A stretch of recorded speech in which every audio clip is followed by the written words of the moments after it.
Litan Mongko Chefu the Kuki Sing SP Urkul Escort ki gari tuai kredi Urkul lambisu Kuki Sing nam Sangkai area the thing kredi CSP ki Escort ne bro Ma Escort pangai da mala hojik lak da bro koi kai re se gari se si gari len nang de da ye Escort gari yang phai mi jik li no ye chat pingje chat lo chang siba len dang de ta sa khai ko ya re ning sar da pum sar lo Urkul district ki sina kaithil the Khulda Kuki Kulai Pibising Apapa Makul ki Nomai Season Adun attack Torapadigi Kulasibu Ngak Diba volunteers in Akan Mamon Kutokna Kre have a palma Haojik Palm update in a video footage in social media sing the Sandok Narakli Okrul district ki Litan police station Konba Mapi Tel Hill range ta Ashibaksang ani leremli Ashibaksang ani edu Thawai Kuki Palace tagi Tangin Baiti Amadi Sangkai Kuki Kuldagi Tangboi Mang Kongsai ni Hainasu Pau Mun Makatari Atop media source ki matungina Hairiba Kuki Furuki Miyoni Sina Punkiba Mapitel Hill Race tagi Ashibaksang in Funky Benihari Hairiba Miyoni Kanana Karimaram Halam Libano Haivado Haujik Popi in the Subsana Kamungamdri Heba media reports in the Tonari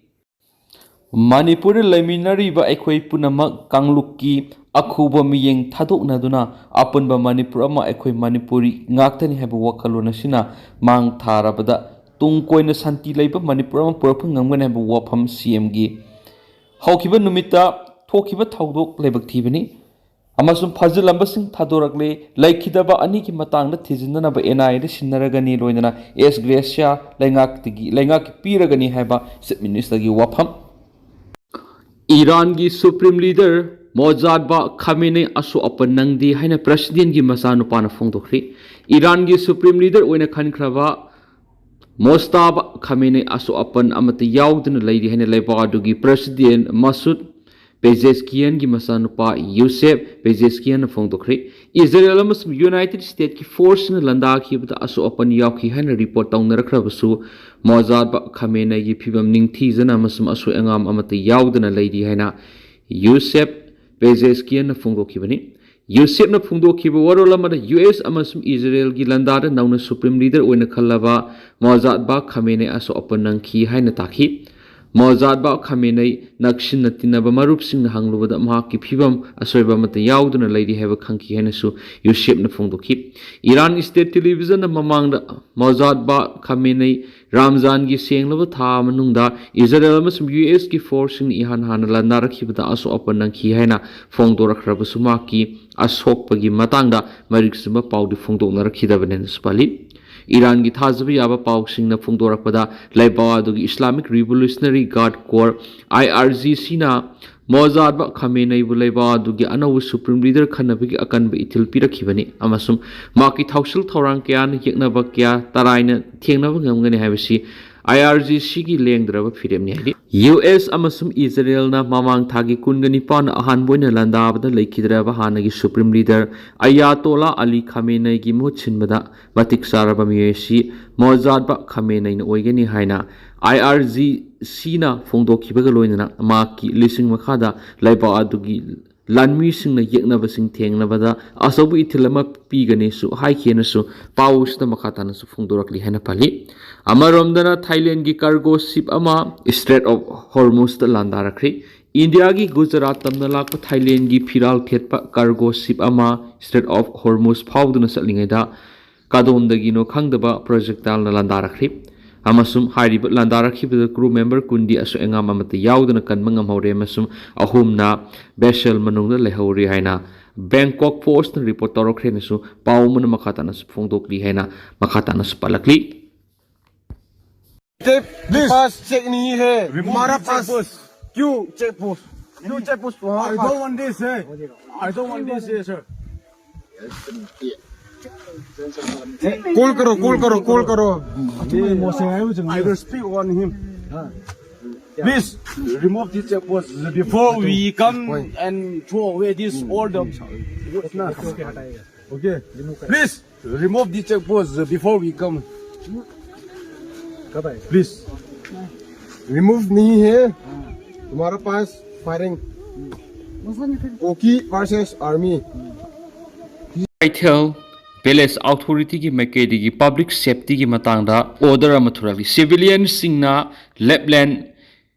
tingbi pung phau du na satpa Sina Kaitel road amasum Sina Kaitel Tanroi road phau ru satpa sing security concern na maram oirakanda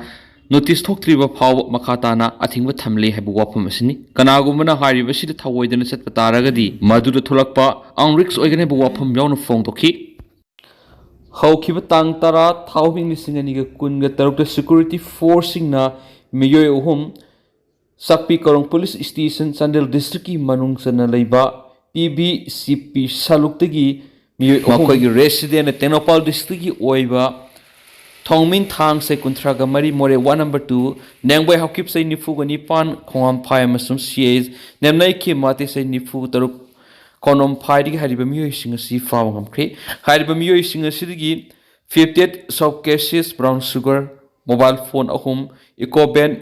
registration number MN06LX4037 amasum document singa fugat pagam khiban hari Panam pauksa gi editorial mayam da thamsaki Miyoiba kunai gi mayokta leibisingni sai farak kadoroba Manipur gi irangi phibam khara farak gi mami tarakli habiye irang asigi manungna thuwaning da thawdok kyamuk thokhibadana tana mara leijadraba pikliba angang yauna misa miyoi kya gi punsi longkhrabani asigumlaba yamna lebak thiraba sai farak kadoroba koki singna mitei singda landaraga makhoi goiba tongan ba leibak natragana territory ama phangnaba aranba da yumpham oiba puwari kyamuk sem sarag satharakpa lalasina Manipur gi miyamda sauna sithing piduna lakpadagi hauji hauji lamda masita mahausa gi phibamda hanjinba ngamdana leiribani habisi state asigi miyamna khangnari nakala maromdana ngasi Manipur gi anaupa lenga ama haurakpaga loinana athuba matamda Manipur da mahausa gi phibamda hanjilakna thani pharaklaba anaupa lenga amati lamda masigi CSO singa sina angamba thakta honarakliba sigi mayokta